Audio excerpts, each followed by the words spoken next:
All right. We Welcome are welcome in, everyone. just making sure that we are on.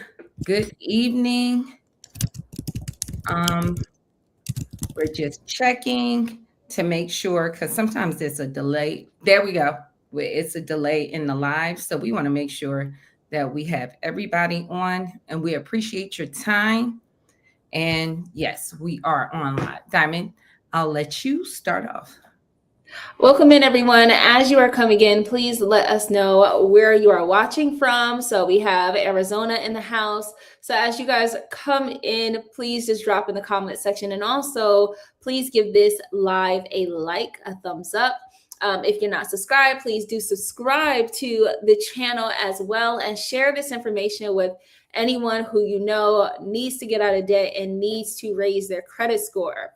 So if you're new here, we are continuing our No More Getting It Out the Mud challenge. And essentially, this challenge is about collaboration and how we can work together to work with our peers, work within our community, work within our circle and our sphere of influence to leverage our resources that we have and to essentially create a better future for ourselves and a better now for ourselves as well. So, we're going to be talking about some of the ways to do that tonight and how you can create $5,000 a month and how you could use that to build up your credit and to leverage that in totality. So thank you guys so much for joining in. We see Chicago, Texas, Houston, Georgia in the house, Pennsylvania, and also if you are new here, what we like to do is if you have a question, I mean, it could be any question about credit, any question about money, and you want to leave it in the comment section, we are continuously watching the comment section and we will circle back to your question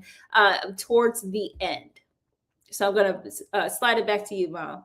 Now, and we want to welcome everyone. I've seen New Jersey, a couple of Arizona. Thank you guys for coming in. Texas, Austin. Miss Murphy, shout out to you. You always support the live, so we appreciate you coming from New York. And everyone coming in Chicago, we really appreciate you. And tonight we're talking about how to get out of debt fast and how you can make an income of $5,000 a month. And we want to give you guys really actionable steps and strategies on how to do that. Now, I did a poll this week, and some of the feedback for this live was a lot of people said with credit issues, what they're challenged with right now is credit card debt. And so we're talking about how to use group economics in order to leverage to get us all out of debt. That's a way that you can work. And we're going to share some ideas of our own personal experience on how we did that. Now, one thing I want you guys to keep in mind, if you're struggling with credit card debt and a way you can increase your credit score, one way is working if you need to get a loan. Many of times you can get a personal loan to pay off credit card debt. And then you can see your score go up because a personal loan is a installment account. It is not counted as your utilization, which is 30% of your credit score. It actually goes to payment history. But what you can do is turn around, take that personal loan, and pay off your credit card debt. Now, one of the ways where you can qualify for more working together, if you're a spouse or if you are family living together, you can combine your income together to get a loan. For instance, Navy Federal, somebody mentioned about getting that $150,000 Navy Federal loan.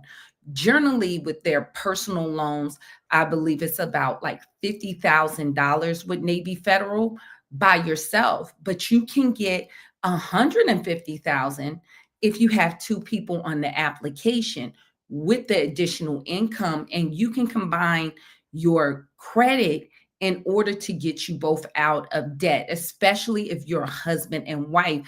Thank you so much, Miss Murphy. Thank you for the super sticker. We really appreciate the support, and more that we appreciate you being here. Thank you so much. So thank you. That is a strategy for you guys. Doing that. Now, one of the ways you might say, well, Sherry, my credit card debt is so high. My spouse credit card debt is high. How am we going to accomplish getting that done? And this is where we're going to talk about that ways of making that $50,000 a month, maybe to increase not only your credit score because you have extra income coming in to pay off that debt, but you can also do businesses together. And that's one of the things that you can recognize that you can do. Now, me and Diamond have always this, like, you see us working together. It actually started when she was really young. If you don't know my backstory, I was a single mom. I got married later on, and Diamond had pretty much graduated high school, and my daughter Faith. So me being an investor, Diamond, with me and her, me having her at a younger age, and I'm talking about like at 19, a lot of times her being the oldest, I was forced, and maybe a lot of single mothers and fathers might have to feel that you're forced sometimes to depend on older children. And even with my daughter Faith, we always made it where it was that situation of working in group, just group economics, because of the fact I needed the help. I mean, and who's better off to help you than your family members? And my parents, our family tend to work like that. We're going to work together. So with Diamond, one of the things that I start to do, and I talk about this, was the field inspections. So I got into that first. And when I started doing the field inspections, more work came my way and opportunity. And I started off because I would go out and do the inspections, but then with Faith, who's 6 years younger than Diamond, I might have to help her with homework. And Diamond was a little more functionable because she was older. So I started off giving you my cell phone and having her to fill out the reports, and actually have her upload the pictures for me, because I end up paying her. And so this was a way for her to get paid well. I would pay her per upload of the inspection. And how much time did that take you, Diamond? Just depending on how many inspections you had. I think it probably took like an hour or 2 hours to do something like that. And I that think, was for about 20, right? yeah. And some of those inspections will be, and sometimes what she would do for me too, I'll have her to route to do those inspections. And so by me working with Diamond, right, it actually allowed me to do more inspections because I could stay out longer, and I wasn't forced to do the uploading part. So that part could take an hour itself, like she's saying, in that time, in 2 hours. In that hour, I can do way more inspections. And where that would equal, sometimes I was making $100 an hour, depending on what type of inspections I was doing. Then I can turn over the work to her. She got paid. And that's one thing, even talking about working, that's what we talk about with partnership. Understand, a lot of times with family, we might have a bad mindset. Like, you have your kids and you're like, well, I'm paying the bills in the house and they should. No, we want to try to compensate our children, because if and even family members, you know what I'm saying, even family members, because you don't want people to be forced to do things for free. And when I started this channel, well, I had started the channel actually way before that, but when I moved here and she was still in Jersey going, you were in college at that point, right? You were in college. And I never forgot, I told her, I said, Diamond, I see an opportunity. And I said, she was actually working virtually and had a really good paying job, but it was virtual. And I told her, I said, Diamond, with all the information over the years of us working together, I said, I'm asking you not to come down to work for me. I want you to work with me.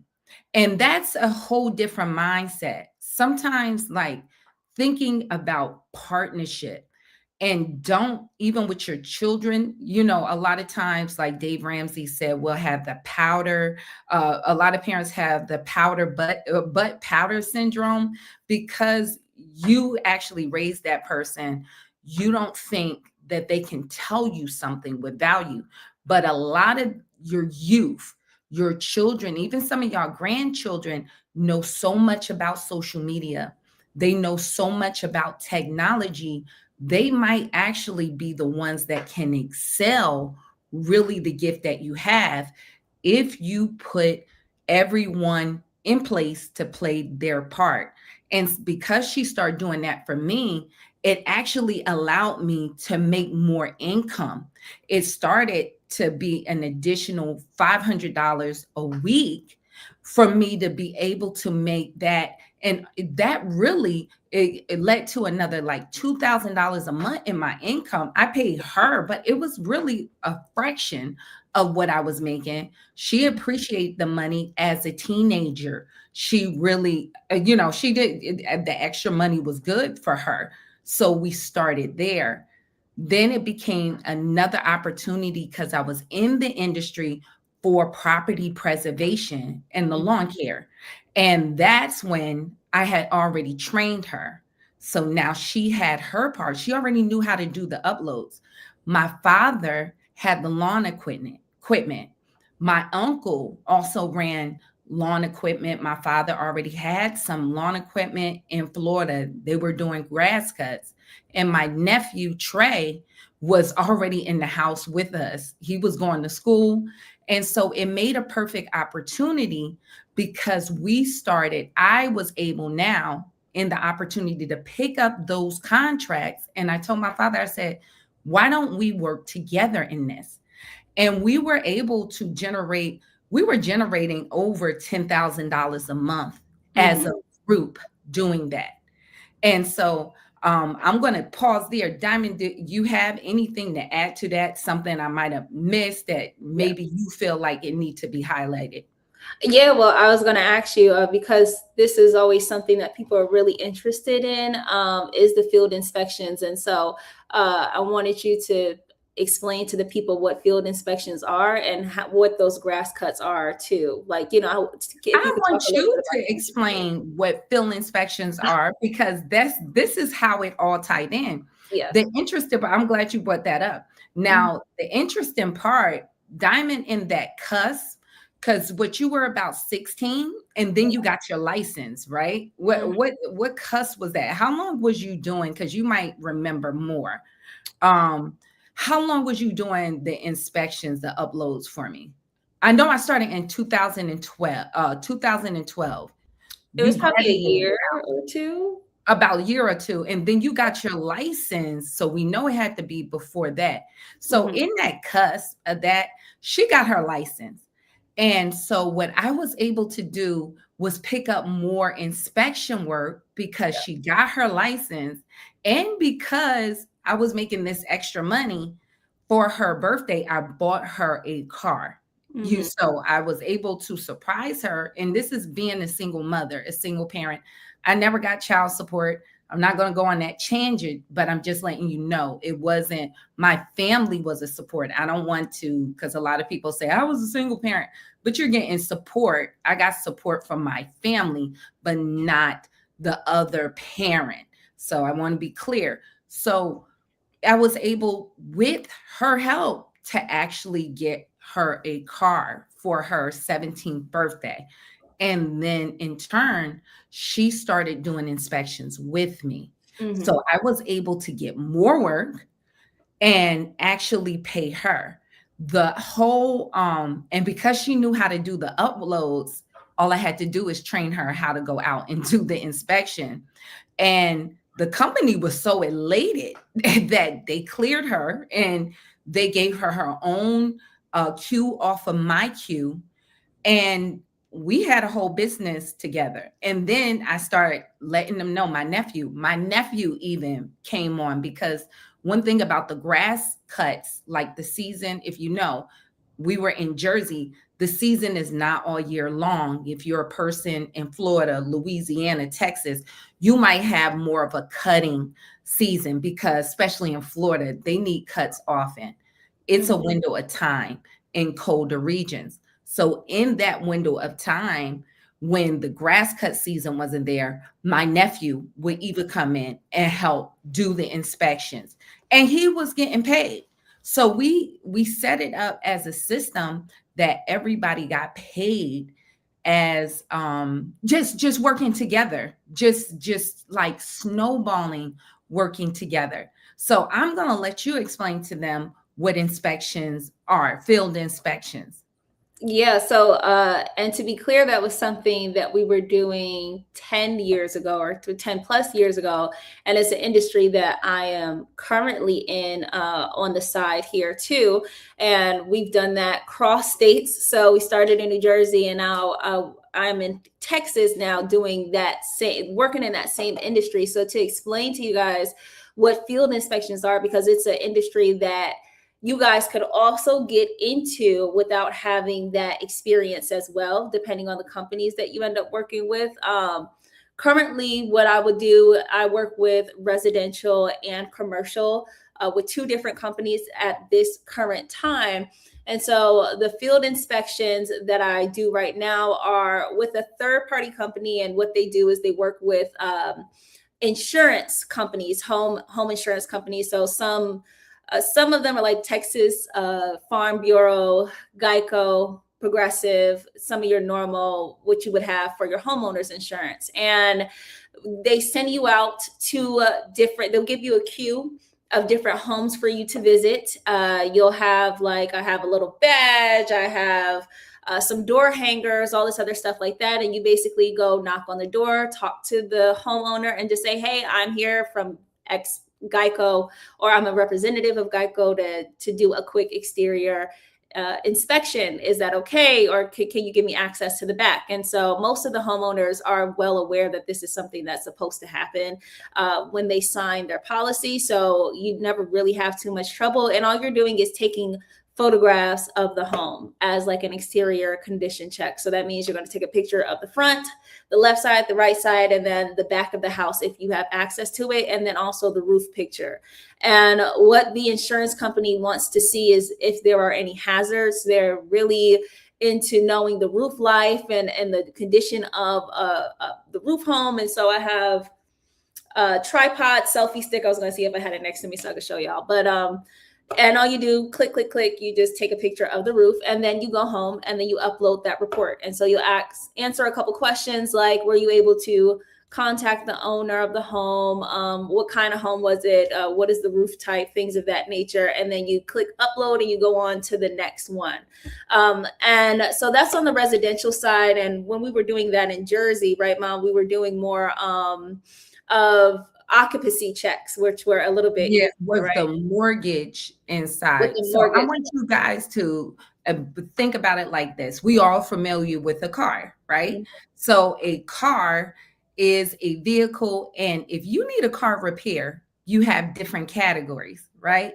And so if you had an accident, you would need a body shop, right? You wouldn't go to a auto repair shop.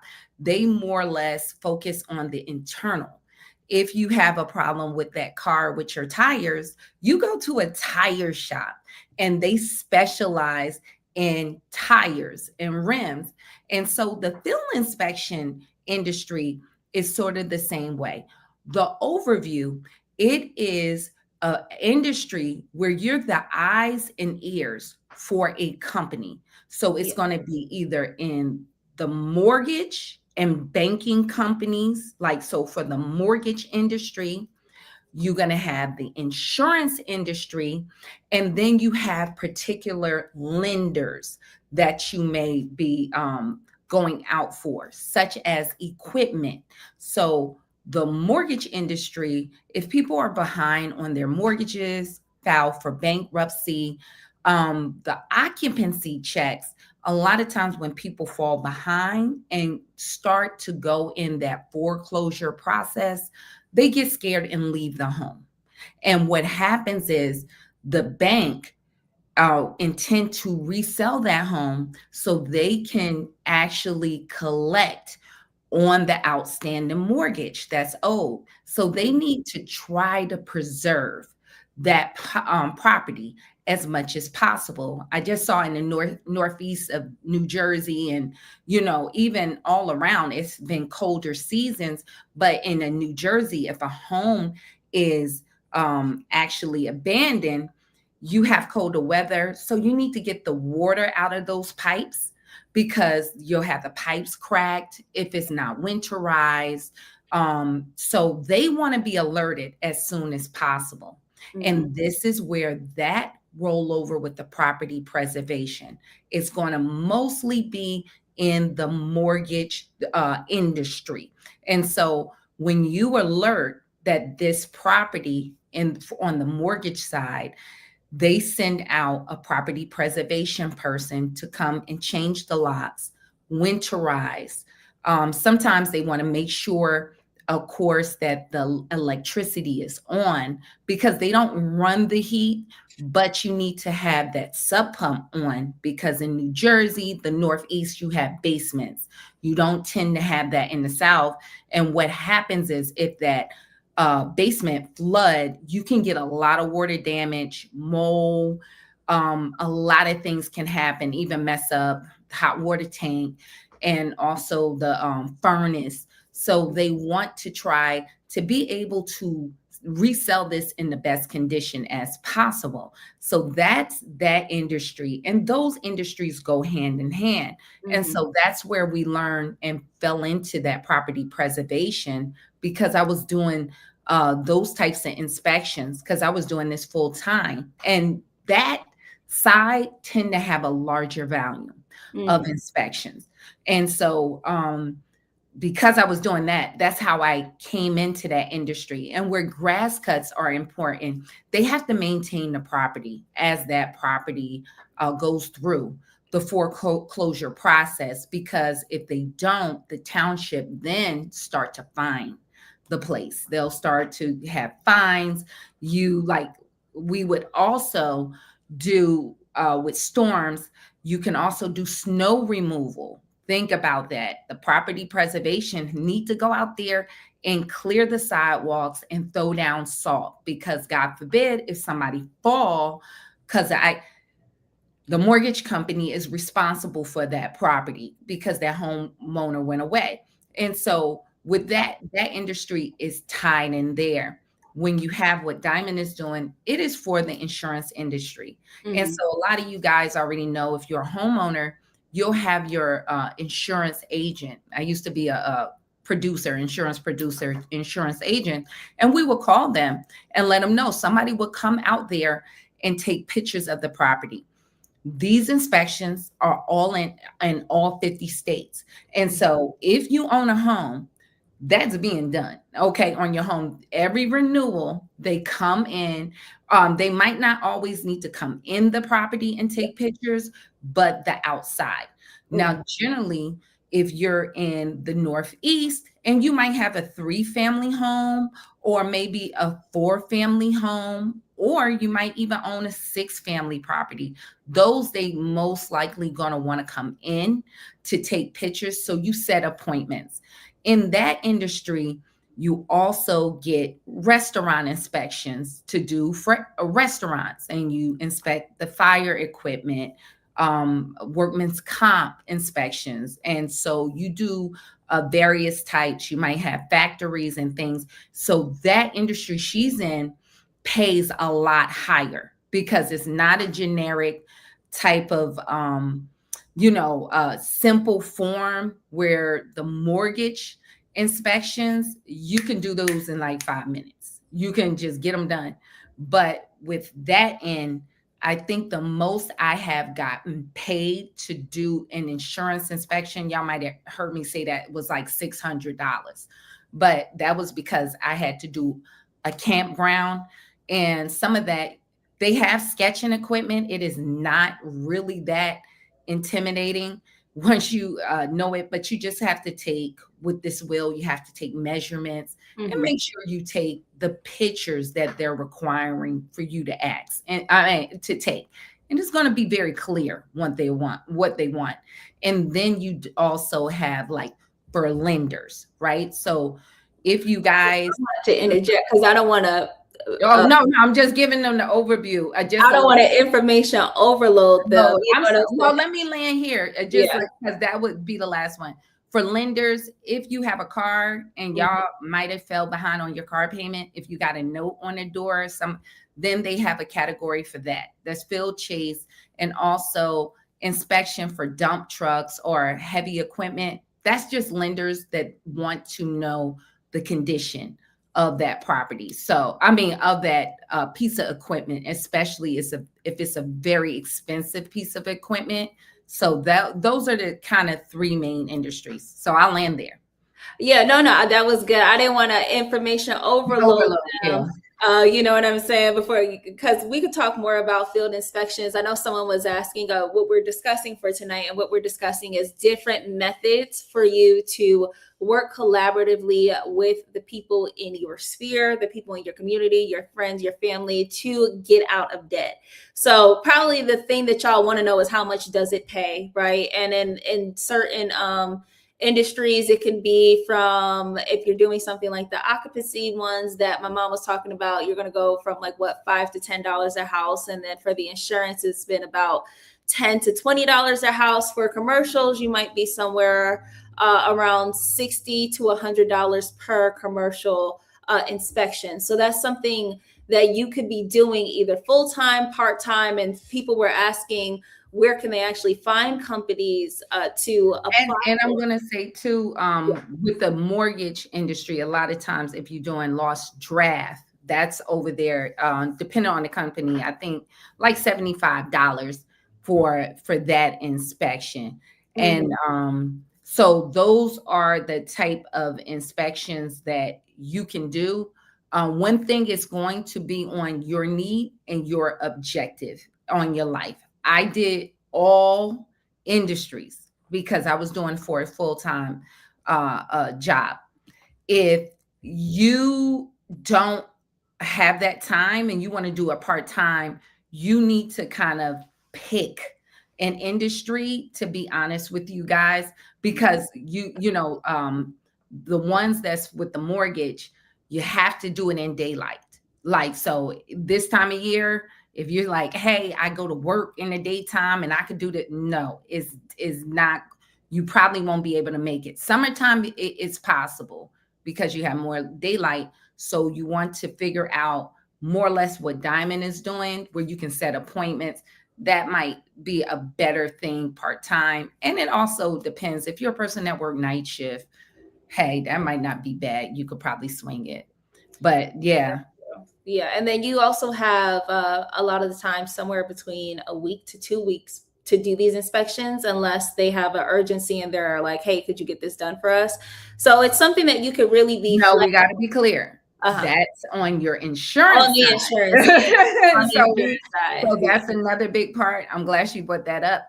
Time limit on the mortgage Mhm. side. No, you are weeks, 7 days, if you're lucky. That's so 7 days there, but they're gonna probably have a closer one. But I can tell you the difference between the mortgage industry and her industry. You're gonna have the same properties.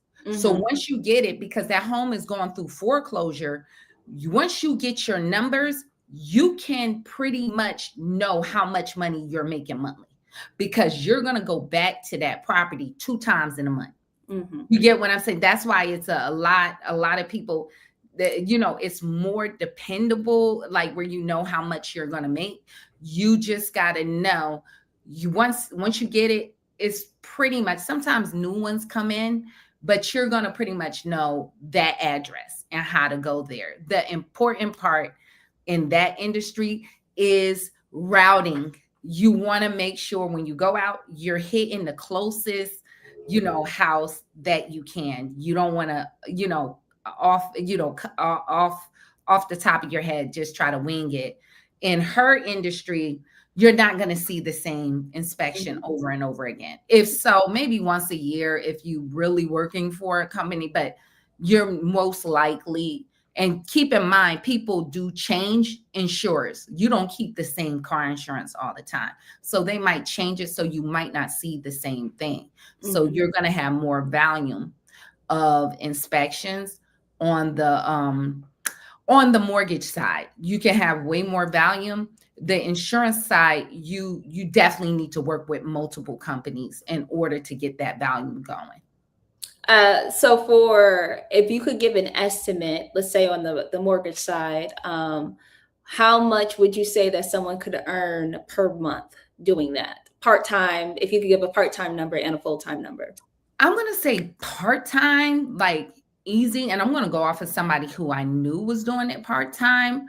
Probably an extra 2,500 a month. You can get that going, but it depends on your schedule. That person was like doing 20 hours a week. So I'm gonna say like 20 hours, and you can't judge it in hours. Like Yeah. that's the thing too.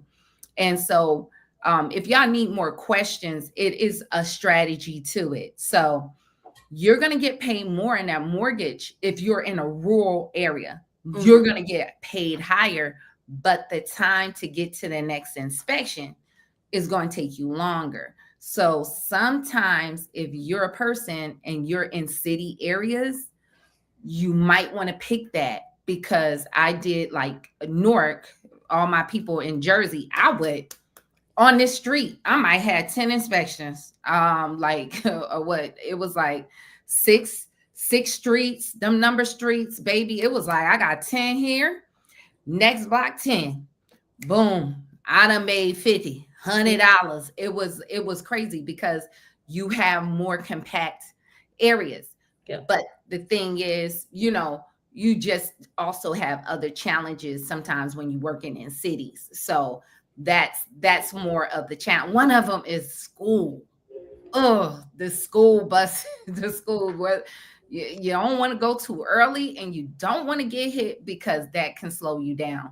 So you'll dictate your time, because just imagine the schools letting out, it could be hectic. So you want to strategize in that so you can get as many in as possible. Yeah. So, and then that leads into the grass cuts. So then can you talk about going into the grass cuts without like, giving too much information about, but like an overall view of how much we were making, the type of equipment that is needed, and like the barriers to entry on that level. It's very low barrier of entry. Now with the grass cuts, going with the same strategy too. They different companies pay differently. Some companies had a large volume of grass cuts, and they may pay you $25 based on that grass cuts, and with the clippings they might pay you an extra um like bag for per bag, $3 to $5. So I mean, the hustle there is you keep some bags on your trunk and just throw them in and put them in the picture. You can run it up like, oh, this how many clippings I got. You keep the bags with you and you throw them on there, and you can run it up. So that's one strategy. Some of them pay high. They will pay. Some of them would pay on the lot size. You get what I'm saying? So they will pay on how big the lawn is.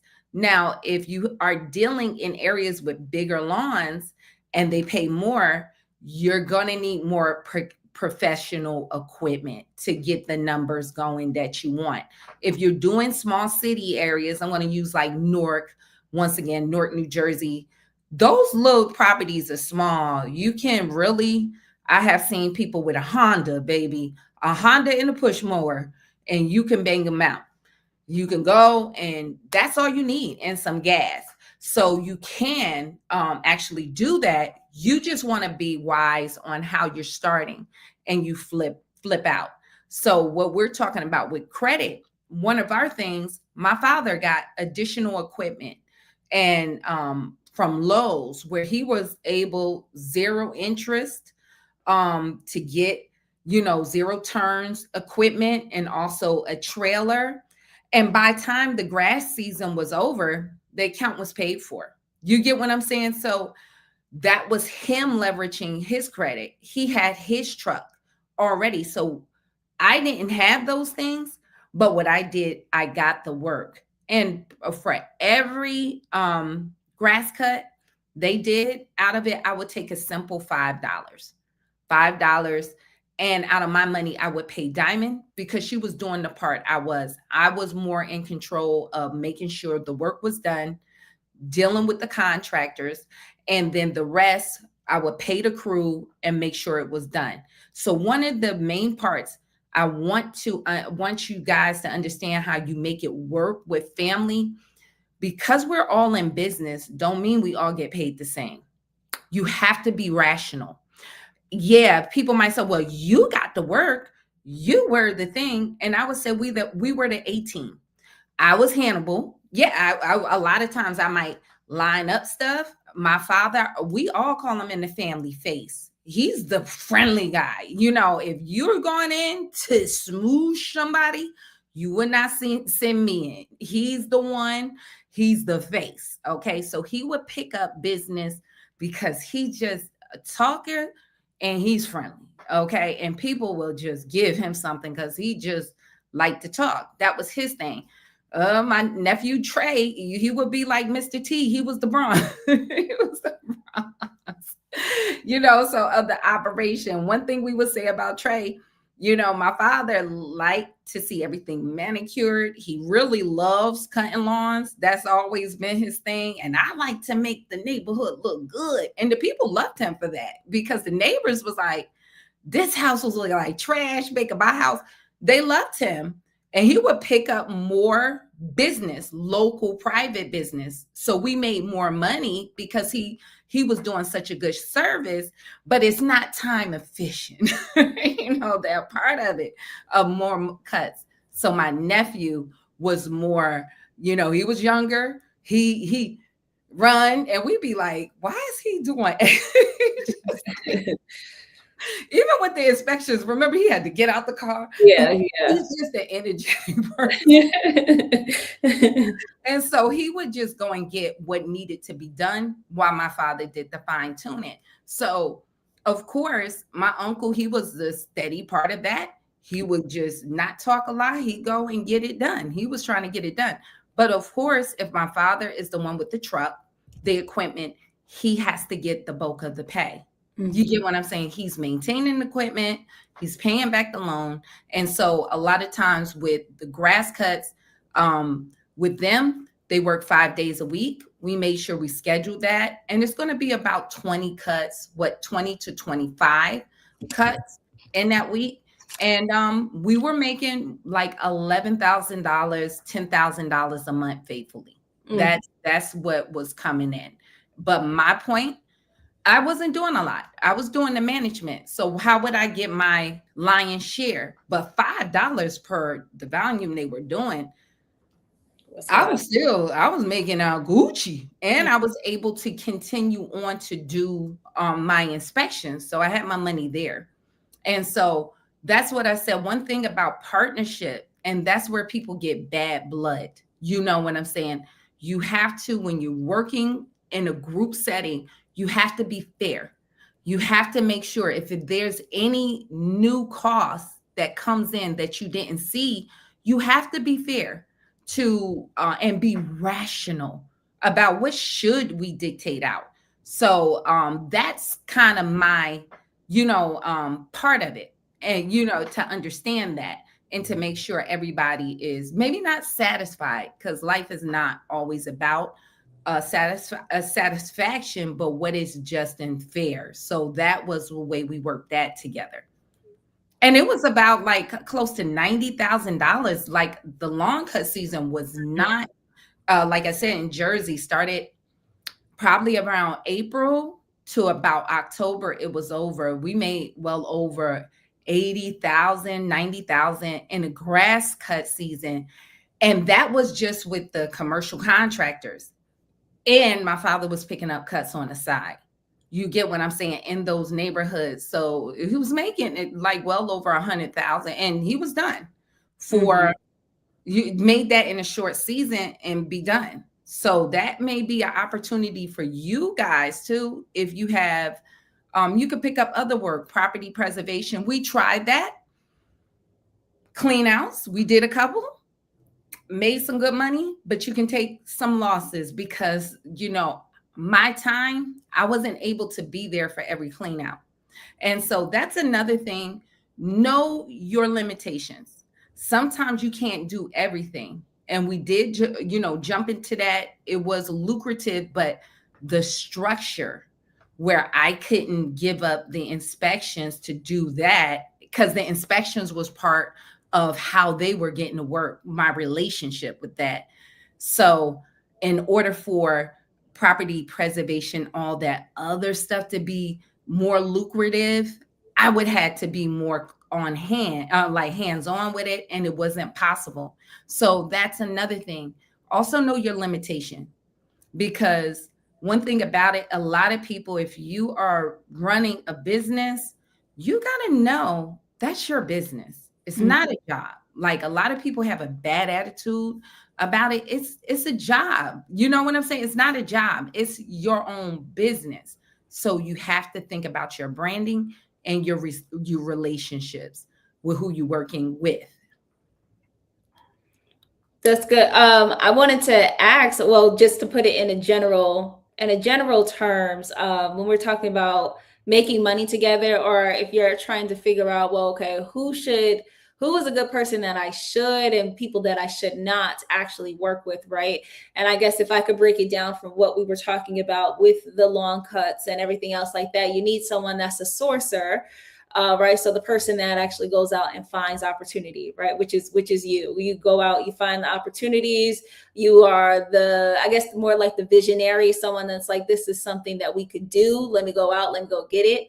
You need someone that is an organizer. So someone, let's say that was the position I was playing, creating the routes. The one to organize the situation, to have like more of an administrative role, right? Then you need someone who has the energy. And that was my cousin Trey, someone that got the energy to go out and go do. So they might not be the sourcer, they might not be the organizer, but they're the ones that like tell me what to do. I can go out and go do it. Then you need someone who like, And he thought on his feet, because when the yeah. pictures wasn't right, he knew how to get the angles. Like he more or less thought outside the box, and he cleaned up a lot of problems that my father being older, my uncle being older, that we would have had to tend with on the street. He's very quick with it. And he was like, hey, that's another thing. Certain area cities, you have dumping. And so that getting your shot, he like, hey, I moved it that way. I took my angles here, here, boom. So he also, he was able to kind of think outside the box in the moment. So Yeah. that was his blessing too. Yeah, someone that's flexible and can get it done. You need a Mr. Get It Done, Mr. or Mrs. Get It Done, and then you need someone that's able to network and, like my grandfather, someone that's able to be pleasant and talk to people, right? So I want to ask y'all in the comment section, for those that are listening, who would, if you could identify some of these people, or do you have these types of people in your life? Do you have someone that's like the visionary? They see the opportunity, they bring the opportunity to people. Do you got someone that's good at organizing? Do you have someone that is the go-getter and like, I'm gonna get it done, we're gonna get it done, we're gonna get it done right, we're gonna get it done quick? So put that in the comment section below as well, just because when we're talking about working together, I think that's like a lot of the questions. Okay, but I don't have anybody to work with. But maybe you just need to identify the role, and you know what, this person's good at that. Maybe I should talk to them, and it doesn't always have to be, because I've seen someone mention like, my family wasn't like that. And, I wish that my family was, but it doesn't have to just be family, but Mhm. people that you know. And if you don't know And, anybody, then you might need to get out and know some and stuff. let's give some other examples. I'll give you some other example. This person example was the family. It was a particular person. Her son was going to college, and they had to make payment obligations. they start cooking fish on Fridays. And I was doing the inspection. If you from Newark or whatever, I would buy my fish from Ambassadors. I was like, well, if y'all doing that, I'm gonna come over there on Friday and buy fish. They were able to make that tuition every week and give you a good meal on Friday by working together. One person cooked macaroni and cheese, this other one, and they were able to create good money. So it doesn't have to be here that only this perspective. Another part was cleaning. Remember, we did cleaning with the property preservation. Maybe you guys, it don't take a lot to do a cleaning business. You could go in and clean up and maintain. So, like she said, sometimes it's not your family. You might have really good friends. Or, as we've been saying, just like y'all tuning in here, put yourself in communities, go to meetups, go to other business groups. You can find that network sometimes. So what they say, your network is your net worth. So I understand, like people say, I don't have that type of human resource around me. Well, purposely put yourself in those places. And we commend you. Being here tonight, what we used to have in the business, it's a spark session. It might not be that you got to exactly do what we're saying, but it can be something else. My brother Mike on here, my sister-in-law business grew since they've been married, having her own shop or whatever.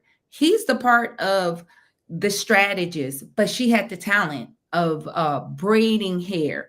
And through that, from moving from out of her home to her own shop, part of that was them working together. So you get what I'm saying? So where life is easier, where the person who really got the skill set can focus on doing that skill set.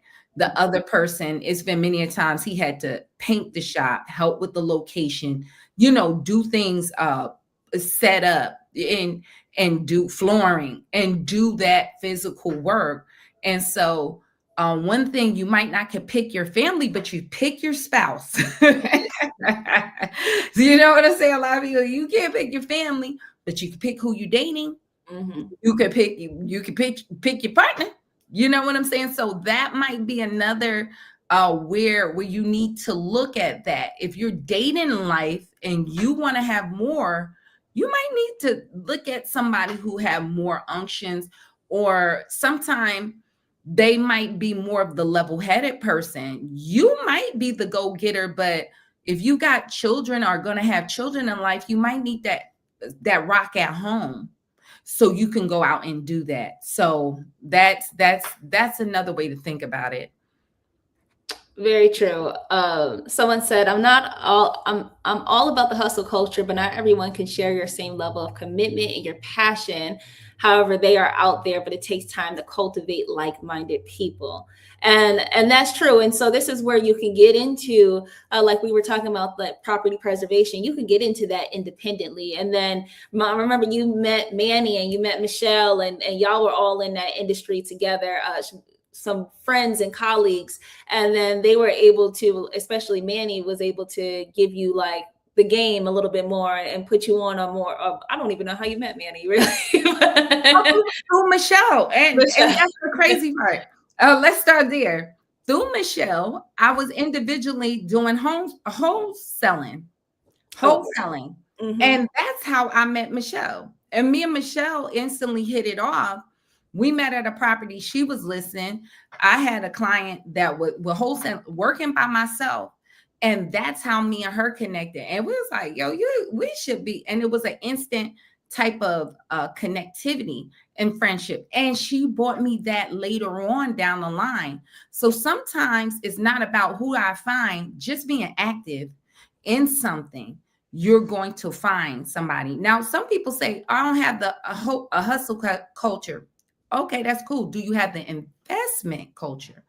Because one thing you could do, if you say, hey, and there's some people that say, hey, I don't have, well, how about group investment? How about family land? How about multifamily? So when I didn't have that other spouse, I had a job. I understood, let me get a a real estate property where I can live in and rent out the other units. Sometimes, if you can't get out and do that, you have investments. Maybe start thinking about group investments. Maybe it's something, if you go, and I say you be careful, you have to know people. Great thing about family and friends, you pretty much know their resume. You know who you're dealing with. But it could be an investment that you're thinking about doing. That's a whole nother way of thinking about it. Some kind of investments.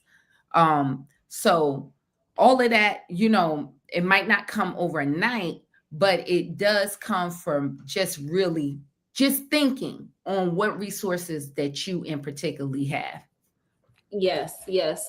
So on that topic, because someone asked about the book, we do have, if you are interested, if the field inspection and property preservation topic piqued your interest, we do have a guide or a list of different companies that you can go ahead and start applying for, because someone mentioned that they were looking for some, and they were looking on Google, but they wanted to know if we had any companies that we recommended, and we do actually have a list of companies that we recommend.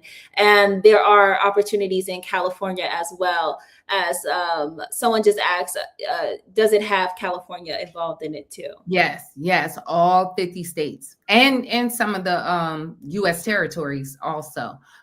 Do you have a video that you dropped recently with that?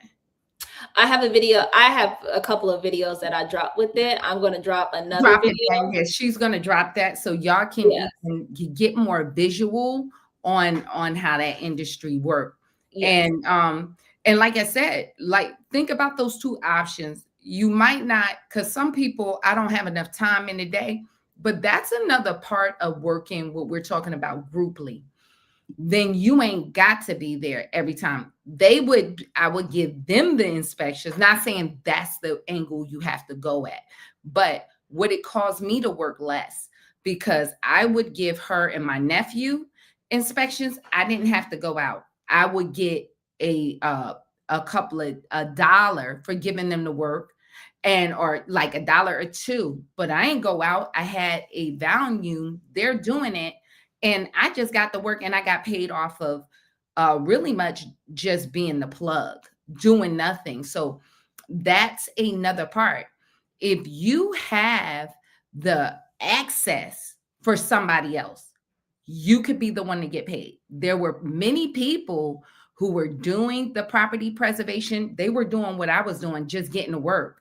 They didn't have the grass cut. They found other people to do it, and they just made their money by giving the work out. So there's, like I said, we're trying to give you a spark session. Don't box yourself in. What you want to do, always don't ever say, I can't. Because if you say, I can't, it shuts your mind down.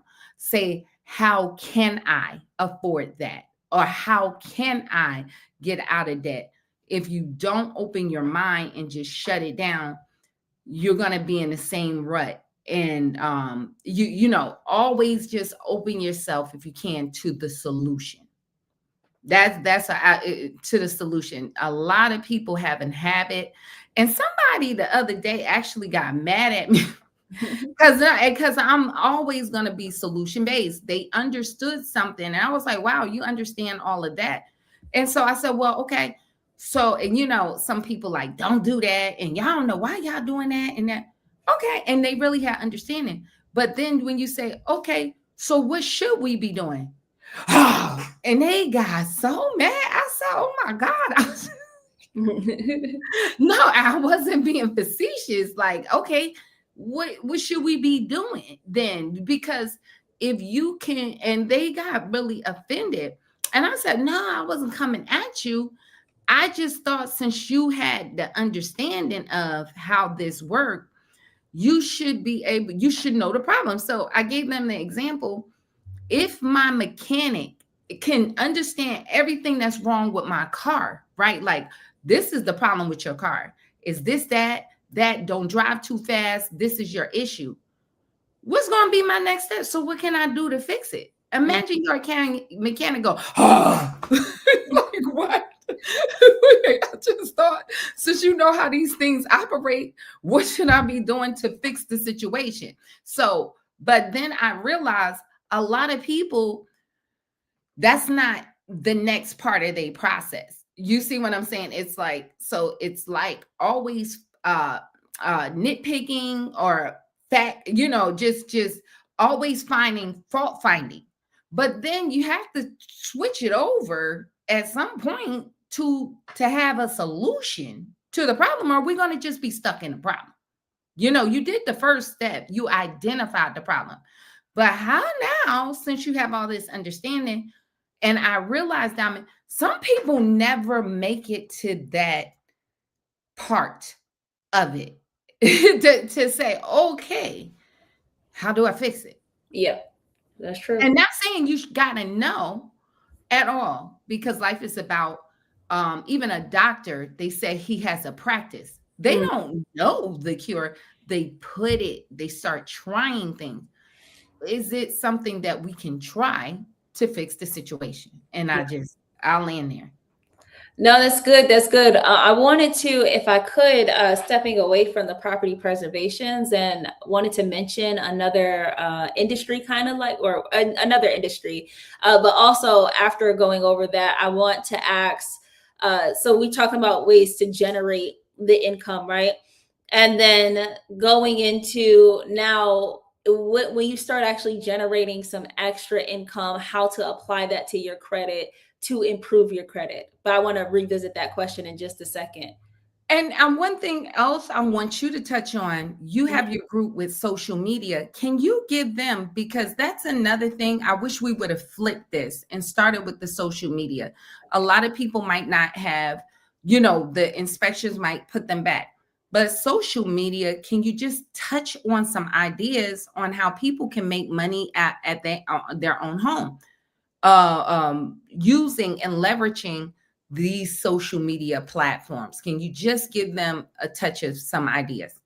Yeah, for sure. Number one, if you have anything that you don't even have to be an expert in. If you accomplished anything, and I mean, I gave an example. I had a friend who, Sydney, my friend Sydney, she does a cleaning. She started her own cleaning business, right? And she actually got contracts with like Chick-fil-A and things like that. And I told her, you need to talk about, how did you end up getting that? And she was like, oh, kind of doubting herself a little bit. But she was like, well, I don't have it all figured out. But I'm like, you're a step way ahead of somebody else that wants to understand that. Or another lady that I was coaching, that she had a cleaning business as well.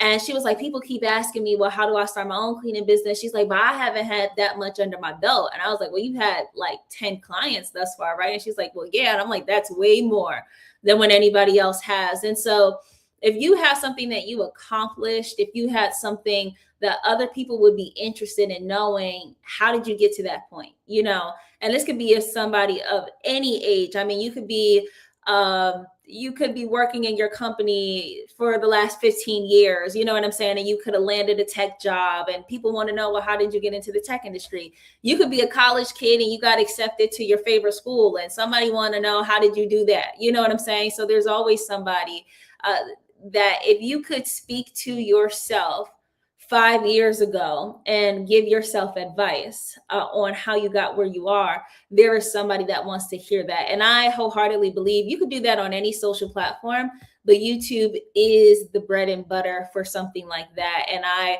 believe that if you are able to communicate, to solve a problem and give somebody a solution, then there's endless ways for you to actually generate a full-time income from that. And that's what we do and have been doing for the last six years for me, probably 10 years for you, is generating a full-time income simply by solving problems. That now I do have a new YouTube channel where I talk strictly on that, and I'm talking about different ways of monetization. If you guys are interested, if you want to make your first $1,000 online, there's like 6 or 7 different ways that I talk about in this video, and I want to share it with you guys as well. And I love that you said that. And all of you guys are here because of that one principle. And going back to Michelle, the young lady I met, Doing that, where I got into the inspections, she was the same catalyst. And I'll say this all the time. She was a real estate investor. And I would just tell her, because I invested, I didn't know that. I'm like, y'all don't know about credit. I just knew about credit because I kept buying real estate properties. And it just was in a time like credit, like I didn't know, people didn't understand that came so natural to me. My parents invested, but I understood how to get your credit up to qualify for a home and how to do that. And I told it to her, and she's a real estate agent. She was like, you don't know people need to know this. Now mind you, my family don't want to hear this from me, because that's who I am as a person. Like, don't nobody care. I swear to God, don't nobody care.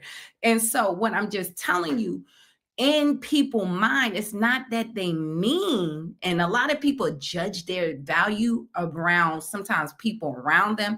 You're just familiar to them. You get what I'm saying? Your personality. But when she told me that, I was like, really? People don't know that? I just thought everybody knew that. I'll be honest.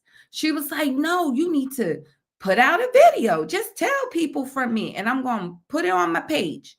I did that one video, and it was on Facebook. Y'all, I got 4 million. It scared the bejesus out of me. Shared. So this is what I want to share with y'all. I did not know that this was valuable. Y'all would say, what? You didn't? I had no idea. Honestly and truthfully, I had no idea. There's something in you that you are negating, that you have no idea that it is so valuable to somebody else. And I'm a living witness. And y'all, that's why I think a lot of people that deal with me in my group, I am not the business, like, oh, guru. That is not. I'm a real person. I never really been credit repair. I always thought about investing. Real estate was my passion. It was just, credit was a means to an end to get there.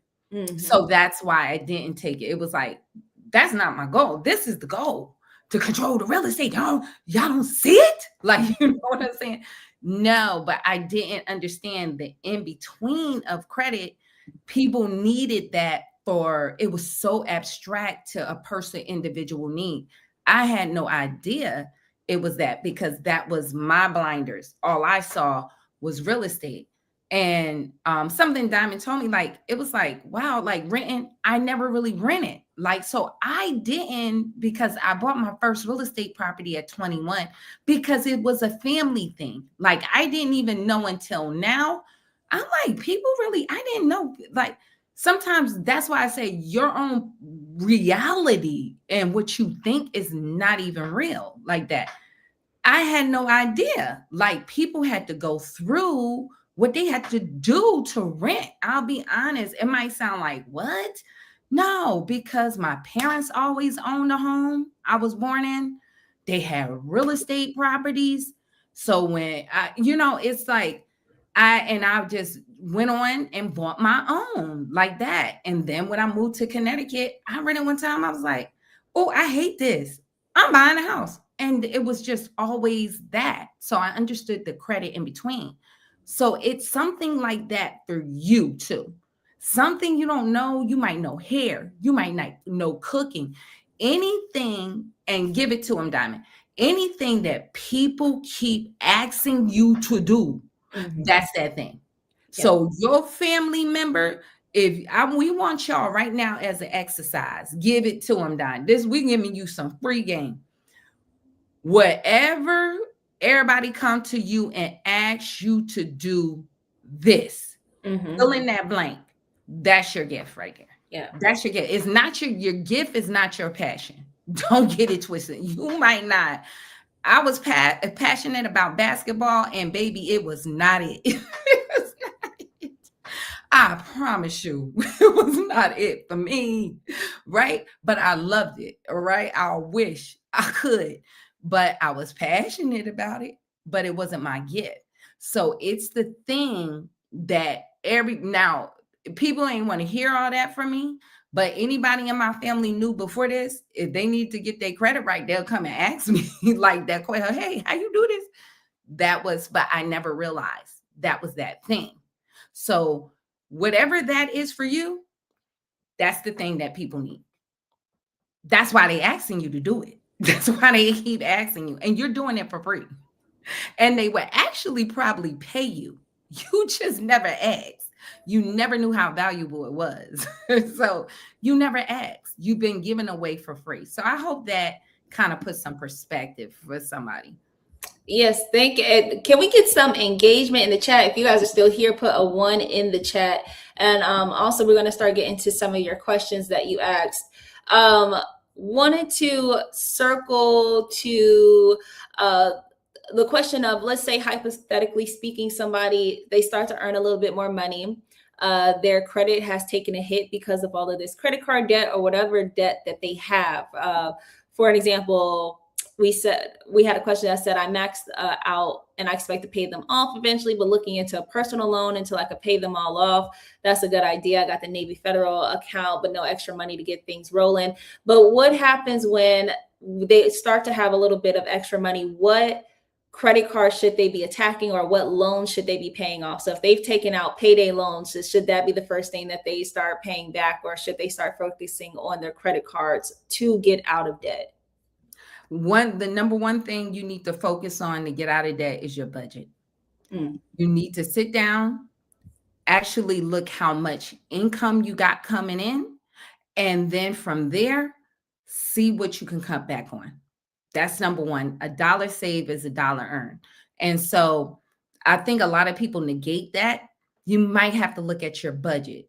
Now, once you know how much money you got coming in monthly, then you want to attack.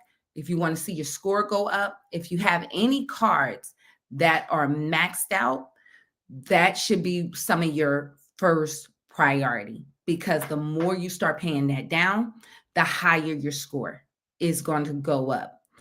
The second one, say if you don't have none of them maxed out, go for the highest interest rate cards. That might give you more relief if you can pay that down, right? So number one in all things, start with your budget. A dollar saved is a dollar earned. Is there some things that you can you can change? You might even have to look at your lease. If you're renting and you really look at like, hey, maybe I don't need 4 bedrooms at this stage of life. I have one of my children who's in college. I'm using this room as an office. They don't come back. Maybe then you need to see if I can either downsize, or there's things like Furnish Finder. Can I rent this room out? Or like you had Neighbor, can I put this room to work for me? You get what I'm saying? Furnish Finder is for traveling nurses. Instead of just leaving that as a spare room, even if your child come back, maybe in between there, can you rent that room out to a traveling nurse? And now that's an asset for you, like to make income. If you like, a lot of people, I don't want nobody in my house. Well, maybe you need to downsize. Maybe you can refinance your vehicle if the interest rates, see where you can call that credit card company. Sometimes if you've been in good standing, they might decrease that interest rate for you. So see where you can come back. Even like your grocery bill might have to, me and Diamond share this. We've been trying to cut back, and she was the one gave me this we lost weight and trying to maintain that. And she was saying, Mom, beef woke me up. I find that too, you can stay leaner. And now it just came right on time. Beef is mad expensive. So instead of buying background beef, and I think everybody, we are chickened out. My husband cooked some beef today, but this is rare in between because beef is so expensive. So if that's your thing, maybe look at even your budget. Because we're doing that. Are we eating everything? Is there food going to waste? Like, are we really examining what we're buying? Do my kid even like this snack? Because sometimes you just in the mode of buying things. And do I even eat this? Like milk, I am not big on milk. So instead of buying a big gallon, should I get a smaller gallon so food things don't go to waste? So turning off your lights. Maybe you need to downsize on your electric bill. Be more conscious about how you run a heat. My mama would tell us, well, all the time, you better put on a sweater. And you know what? When you paying that bill, you do. You need to put. I'm cold all the time. You get what I'm saying? Put on a sweater. Do we got to run this whole AC? Or baby, do you need a fan? Okay, up in that room because you're the only one that's hot. Mm-hmm. Your daughter Faith is good for that. To have us all freezing, baby. You need to go and grab that fan because the rest of us is cold. So I'm just saying, you'll be surprised because y'all all know everybody electric bill look like it went up. Maybe we need to look at that. Yeah, and let me tell y'all another thing, and it might, I don't know if I'm hood or what, or what we taught that. Yo, in the wintertime, that's when you baking chicken. We ain't doing this when it's hot. And you think about bacon is like, I'm talking about like baking chicken, baking things using that stove. Sometimes that's an easy, convenient way. But if you want to do something like that, and it's the summertime, you might need a crock pot. You know what I'm saying? Maybe we're not burning as much. Yeah, and it's not as hot up in here. You get what I'm saying? So I'm just saying those are things with expensive going up. Start with your budget. Where can you cut? A question that we see a lot of times is when it comes to credit cards, which credit card should they pay? For an example, if they let's say they have a card that they only have like $1,000 limit on it anyways, but they've maxed that out versus they got another credit card that's like a $12,000 limit and they've maxed that out. Which one should they attack first to actually see some movement in their credit score? Like what's going to bring them to that faster? At that, I'll look at the interest rates, right? And so say the young lady said Navy Federal. That's a perfect example. Their interest rates tend to be very good, like the credit union, especially on credit cards. So if I have two and the Navy Federal is the higher, I probably will get that down quicker, not quicker, I'll get it down to a certain point on that to bring it down and then focus on the other card. That's probably that $1,000 higher interest. Once I get that Navy Federal, just a little like some breathing room, then start paying down that $1,000 credit card because you could get that done quicker. And mentally, once you do that, what is it? The snowball method and it get paid off, you'll feel so much better. And then you can just go at that Navy Federal card. But at least you want to look at them. Interest rates really matter. Like some of those Chase cards are really high. You know, if you got real high credit card interest, that if you're carrying balances, that bombards you, you know, so that can give you some relief. And then you can go, you know, you can move over to that. And it might be from that point, you guys think about it, it might not be forever. Like you might say, oh my God, I owe like 25,000 on this card. No, you might can get it down to a point. Now your score go up that the whole thing don't get paid down. And now you can get a loan. You get what I'm saying? So keep that in mind where you could, you know, because sometimes it's like the long game, it looks so impossible. But remember, if you get it down enough and that score go up, then you can go to a loan. It can open you up for a loan. Another question that's like, it's real. And a lot of people are in that situation, especially when we're talking about debt. Let's say they got a bunch of credit cards. They don't have the money to pay the credit cards, right? And then they go, should I file for bankruptcy? Because a lot of people will come to us and say, you know, I can't pay, you know, should I go ahead and file for bankruptcy? So it's a twofold question. When, if ever, should bankruptcy be an option? But also, if they could only pay, like if they could only pay certain bills, what should be a priority? Y'all be surprised. Call those credit card companies. A lot of them are willing to work with you. Don't think that you're the only one that's going through that. You'll be surprised how some of them are open to work out a plan. Bankruptcy, a lot of times Chapter 7, that's going to stay on your credit score for 10 years. I'll be honest, if you have to, say you call them, it's really not enough space, I would try to prioritize my oldest cards to maintain them. Like, because sometimes, like, I ain't got it. Okay, it is what it is. I just ain't got it. You can't get water from a rock. It is what it is. Then try to prioritize the oldest card because that's got your most your longest history on it. So if you have to look at the age and try to maintain that. If the other ones have to go, I wouldn't just like panic. You can dispute stuff. Okay? You can dispute stuff. If it's going down, it's going down.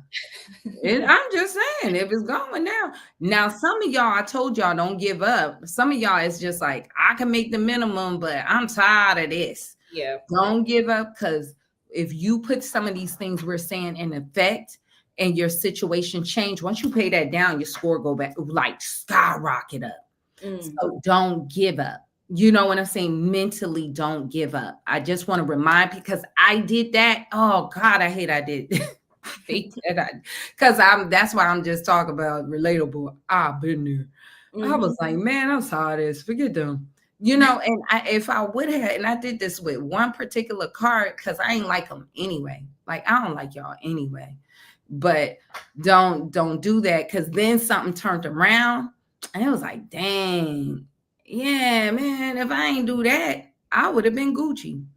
Yeah, so don't do that. So I'm just saying, if you can't do it, it is what it is, you know, but try to prioritize age if you can.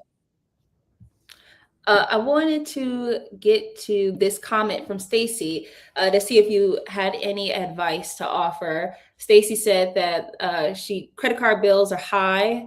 I can't get a line of credit due to my high credit utilization. My husband and I, the home is in her husband's name, and he can't get a HELOC loan neither at this time. Do you have any advice for this particular situation? I mean, you number one, look at your budget. That's where I'm going to always start. Number one, look at your budget. See if it's anywhere that you guys can cut.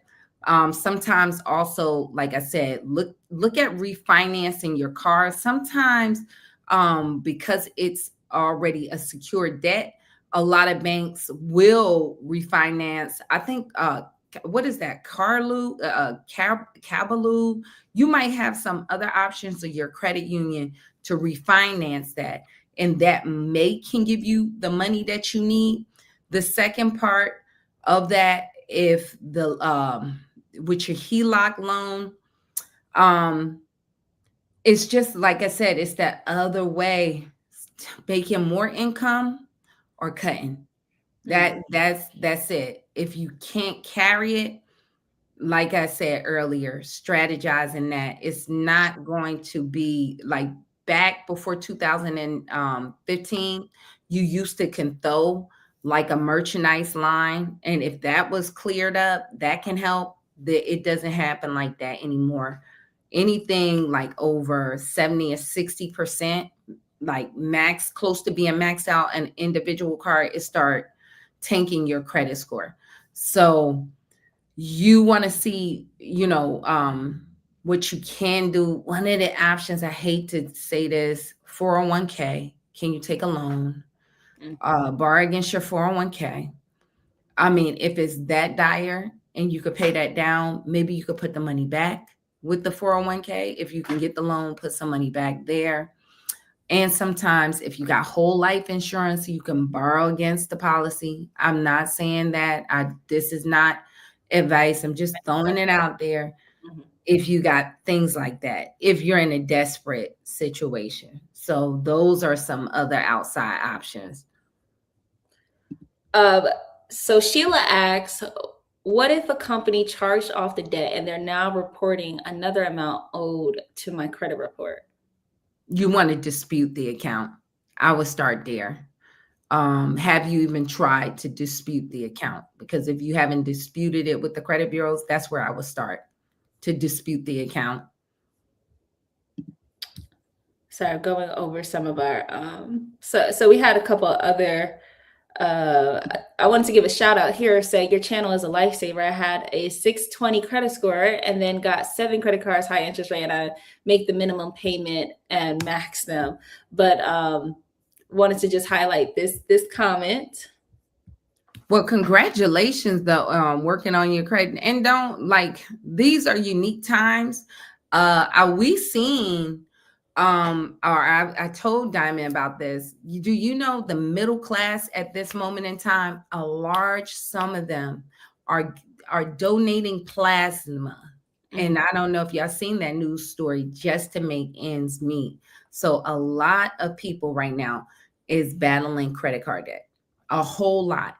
And it was because of the cost of the living from the pandemic, supply chains was messed up. So it's just not you alone. So any other time, people love to do that. You should live in your means. But when everything doubled except for your paycheck, come on, people, like, please, I hate people like that too. I hate that. Like, you don't see the rational sense of that, like the rationale. And it was crazy because I just dropped that video and somebody was talking about, because I was saying with the gold and silver, and especially, oh, where's my little silver? Oh, gee, my silver eagles, and was talking about that. And somebody like, oh, you're just pushing silver and did it for, no, baby, I've been doing that. I've been doing it. And when I sent them the link to the video, I realized 2020, I went back to look at what was the price. The video was October 24th, 2020. The price of silver at that time for the silver eagle was like $24. The price of silver today, this is $80, $85. This went up by $62 worth of wealth. Diamond, you remember I used to take y'all. This is another one, y'all should. Them pennies, you might need to cash in them pennies. Remember I took y'all pennies back then and got y'all some silver. I said, instead of we holding this in pennies, we need to go and flip it out. And what took you to Walmart the coin shop, and we got silver. That might be an idea for some of y'all. And it's not because this went so much up. That's just showing you the depreciation of your dollar. That's what I'm trying to get people to get. Y'all really don't understand the Ponzi scheme on how they robbing you. And so when I say to switch it out, take that from the example of 62. So I did nothing. I just took out at that time $24 of $24 cash and just converted it to silver, which is money. The silver eagle is American currency. Look how much of my economic power I saved by switching it out. $62. So if I take this to a coin shop, which y'all don't get, I can go and turn it in and get the 62 cash. People like, or no, the 85 cash. People are, I can't eat that. Take it to the coin, baby. They'll be glad to take it off your hands. Okay, they'll take it quick, fast, in a hurry. And here, take that. And guess what? You could pay your bills. It's just they're really robbing you of your wealth. The more they're about to reduce interest rates again, stuff going back up. That's why you can't barely afford a house now. It's like impossible. It's not that you ain't working hard. They didn't. Soon as they print it for you to live the same. If you made $20 an hour, they needed to double your pay. You should have been making $40 an hour to now live at that same 20. If y'all don't understand, I don't know how I can tell you. So it's like I used to have my card. Imagine, one time I had my basketball card collection. Imagine a Michael Jordan, a limited edition card, right? It's only 3 in the world. How valuable that card is. Now, if they start printing $2,000 of those same cards, is it valuable anymore? Or do the value start going down the more they print? Because a basketball card is nothing but paper.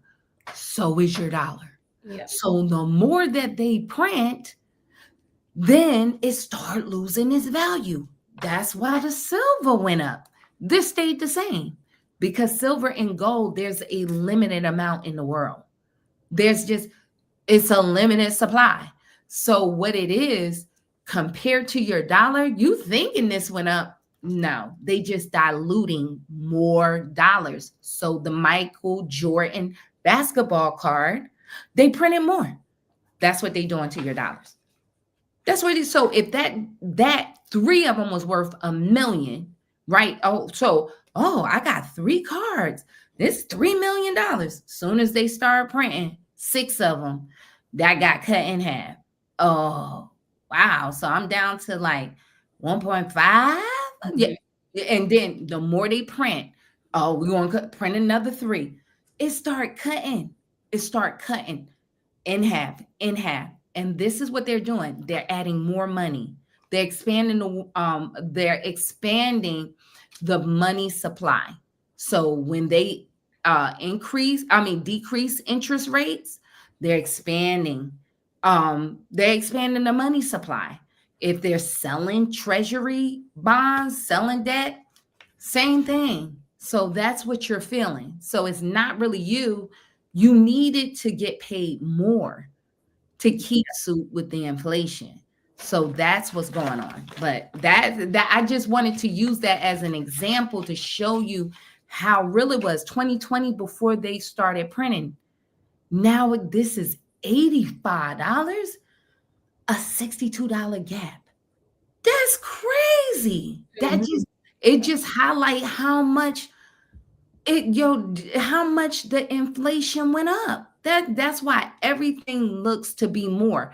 It's like, my God, I think you saw the one gentleman who went back and looked at his Walmart shopping order, and it was like $150 that he originally had paid, and the same items now was like $424, and he was highlighting how much the inflation went up.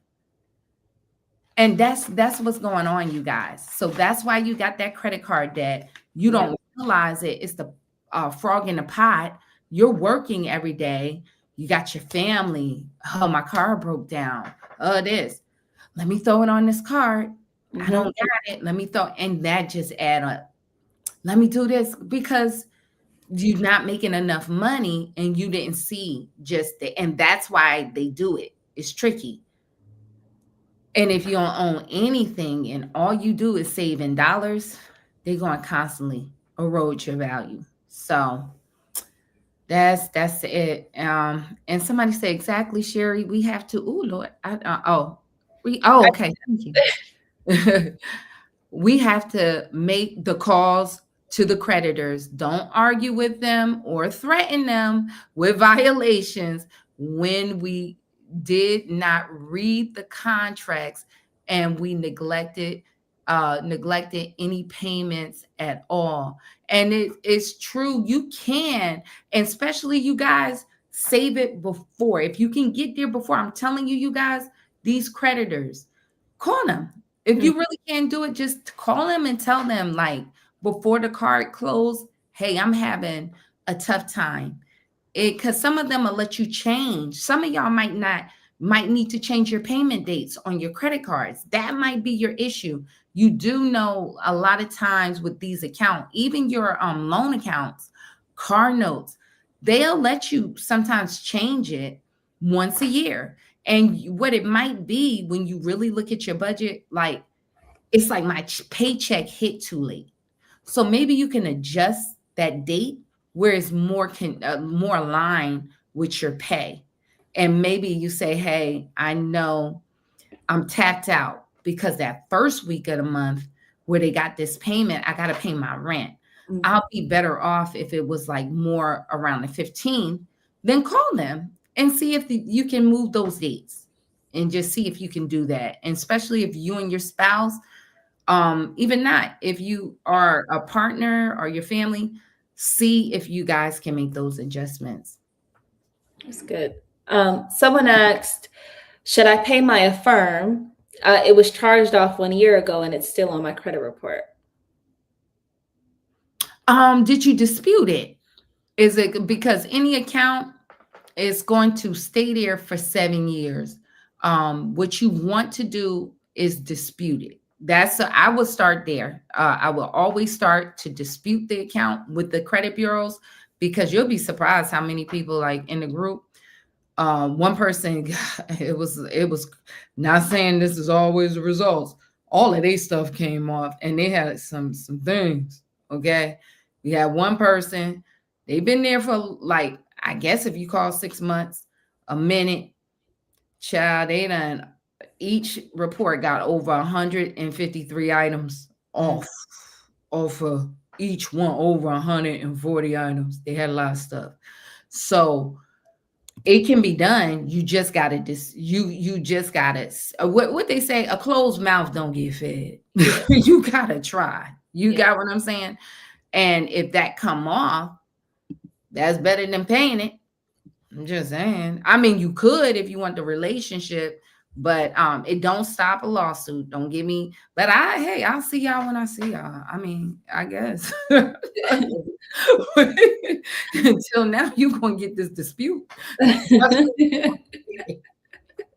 might not have a payment, but I got a pen.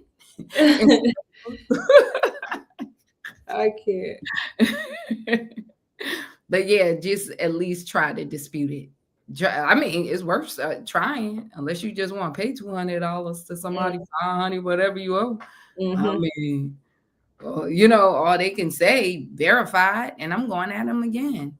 And like I tell y'all, all of this stuff won't be linear. Sometimes you might get it off of one bureau. Then, later on the second one. Then leverage the bureau that get cleared up. Just get started. Yeah.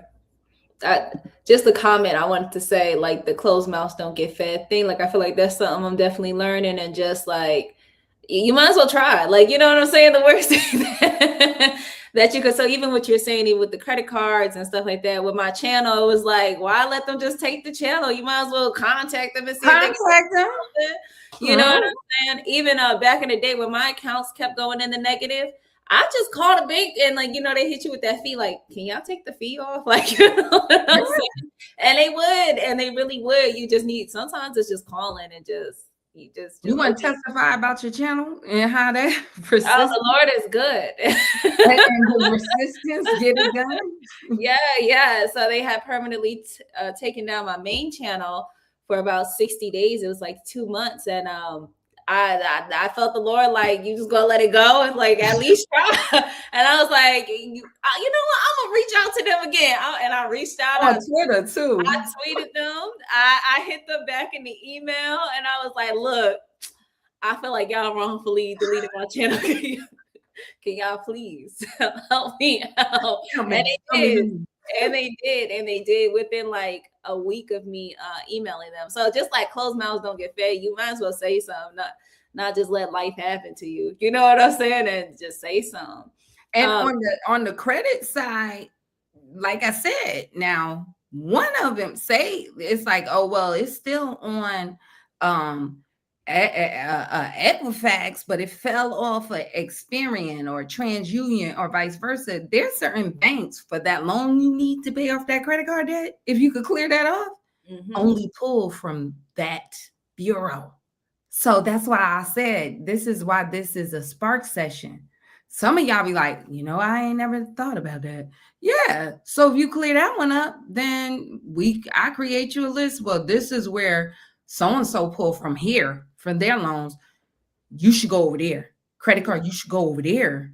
Then, so you got to strategize. Like I said, I'm going back to that person I had that conversation, and they're like, you ain't think out a solution? Like, we ain't never like, well, what can I do? You know what I'm saying?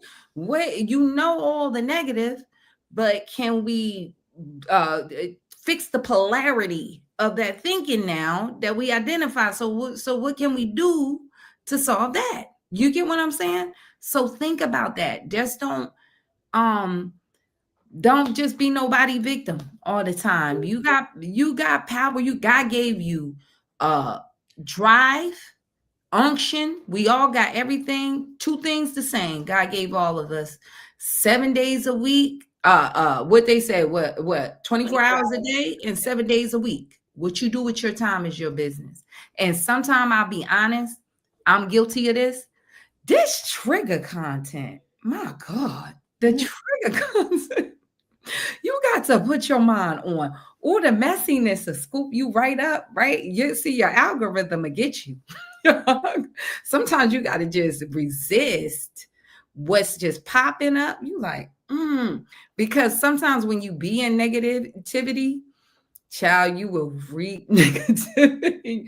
Yeah. Your mind will be so negative. I remember with my husband when I started looking and dating, stay away from love and hip hop and think about life after lockup. You don't want to, you right? You can't because won't that bad relationship get in your this look like what Todd did to Candy? You remind me of Todd. You know, you watching too much Housewives. Relationship advice Oh, on TikTok. Yeah, all of that. hold on. He seemed like he acting like Safari, girl. Can't be because you done got something wrong in your spirit Mhm. and listening to different little manosphere content, women's sphere. I don't know what it is. And so you got watch too. What I start doing, if you got a problem, start listening to solution-based stuff in that arena. You'll be surprised what you come across at Mhm. the same time. So that's another thing. Try to disconnect from because I'm telling you, your real best asset is this mind of yours. Mhm.